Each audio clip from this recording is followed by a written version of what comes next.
The investigation into Taylor Frankie Paul's latest alleged attack has just taken a dark turn, revealing a story far more complicated than what first came out. Sources claim the explosive fight that torpedoed her career and now threatens her freedom was triggered by a secret hookup and allegedly escalated to. This isn't just another celebrity scandal. It's a messy case unraveling a history of alleged dueling abuse and a career in total freefall. We're breaking down the timeline, the evidence that has turned this case on its head, and what could happen next to the reality TV star who is facing the very real possibility of jail time. So how did we get here? It all started with the picture-perfect image of a Utah-based TikTok influencer, a so-called Mormon mom whose life looked flawless. But that image shattered back in 2022 when she and her husband at the time, Tate Paul, divorced in the middle of a soft-swinging scandal. That controversy didn't just make her famous, it launched her into a new stratosphere, landing her a spot on the reality show The Secret Lives of Mormon Wives. Dakota Mortensen entered the picture during the chaos of her public divorce. Their relationship was a vortex of public passion and drama from day one. They documented everything for millions of followers, a whirlwind romance that quickly led to a son, Ever.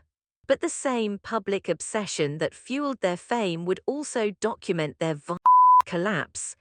Their relationship wasn't just on again, off again. It was a constant cycle of fighting and making up, all playing out on social media and her reality show. It set the stage for a pattern that would eventually put her on the wrong side of the law. The first time their drama turned into a legal nightmare was back in February 2023. A domestic argument spiraled into shocking, an incident that would come back to haunt Taylor.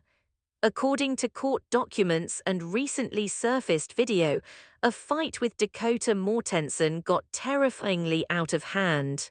The video shows Paul kicking him, putting him in a and throwing heavy metal in his direction. The most disturbing part of that night was the presence of her daughter, Indy, from her previous marriage. In the chaos, one of the metal stools allegedly girl. The incident led to Paul's arrest on serious charges, including aggravated and domestic in the presence of a child. To avoid a worse outcome, Taylor Frankie Paul took a plea deal. She pleaded guilty in abeyance to aggravated in August 2023.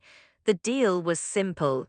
3 years of supervised probation, no drugs or alcohol, and mandatory treatment.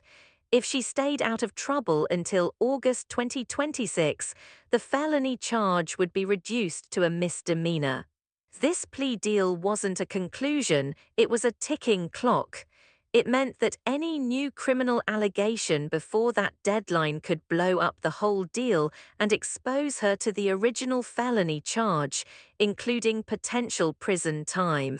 But new reports suggest the 2023 incident wasn't a one-off. In late February 2026, another layer of this saga was revealed when Dakota Mortensen filed a police report in West Jordan, Utah, about another alleged attack that happened 2 years earlier in 2024. West Jordan police have confirmed they are reviewing multiple videos related to this previously unknown incident, but details are still murky. Officials have stated that, for now, they only have Mortensen's side of the story and are trying to arrange an interview with Paul. While this 2024 allegation is still under investigation with no charges filed, it paints a picture for prosecutors. It suggests a potential pattern of behavior that goes beyond a single loss of control, and it adds serious weight to the most recent allegations. This brings us to the explosion in February 2026 that brought Taylor's world crashing down.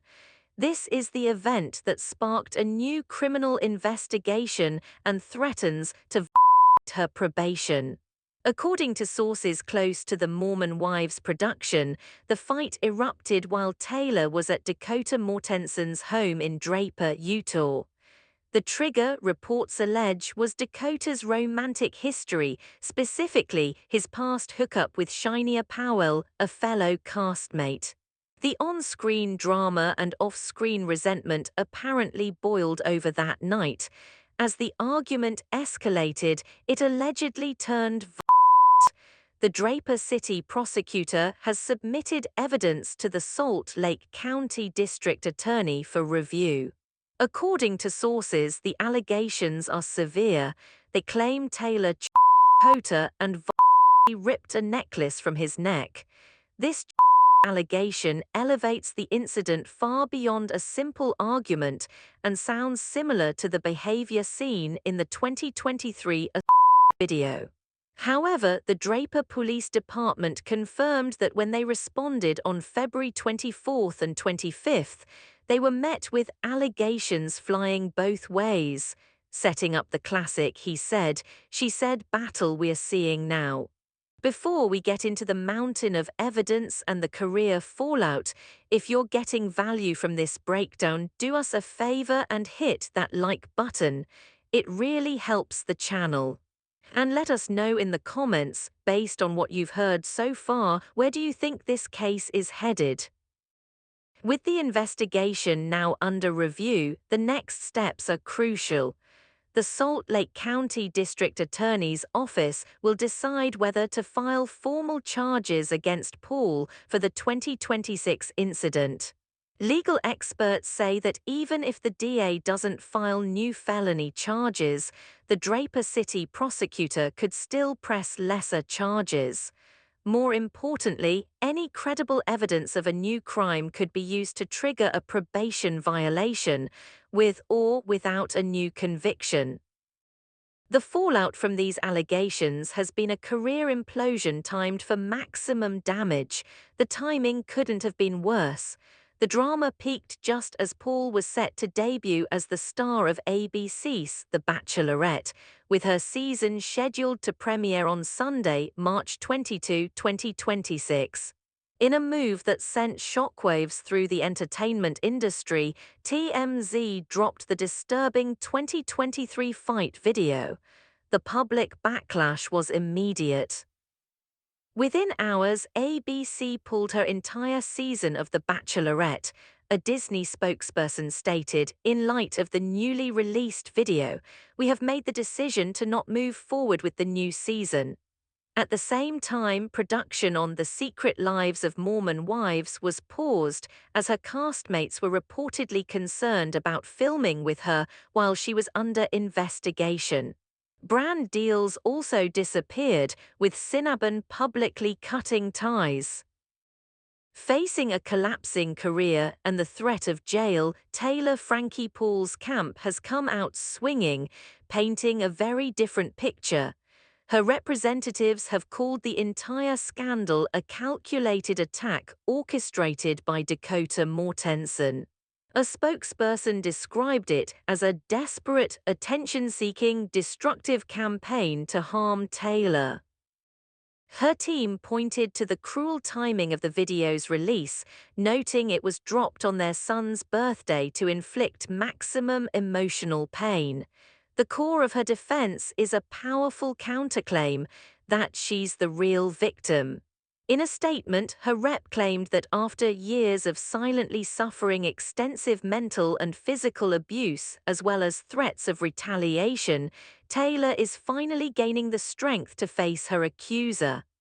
This narrative reframes her actions not as an aggressor, but as a woman pushed past her breaking point who is focused on protecting her children. So what's next? Taylor's legal road is filled with landmines. The biggest and most immediate danger is the potential probation.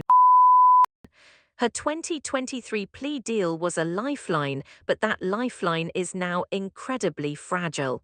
If prosecutors can prove she committed a new crime or violated her supervision, they can move to revoke her probation. If that happens, the original felony aggravated assault charge could be fully reinstated, and the sweet terms of her plea deal could just vanish. This means the possibility of jail time, which she barely avoided in 2023, is firmly back on the table. The Salt Lake County District Attorney, Sim Gill, has confirmed his office requested the police reports on the new allegations specifically to see how they might affect her existing probation. The DA's decision in the coming weeks is critical. It won't just decide if she faces a new trial, but whether she loses her freedom entirely. So we're left with two completely different stories. On one side, you have prosecutors pointing to a pattern of documented behavior backed by video and multiple police investigations. On the other, you have a defense claiming she is the victim of a manipulative setup and years of silent abuse. What do you believe really happened? Is this a case of mutual combat in a toxic relationship, or is one person the main aggressor? Let us know your theories in the comments below. Don't forget to like this video and subscribe for all the updates.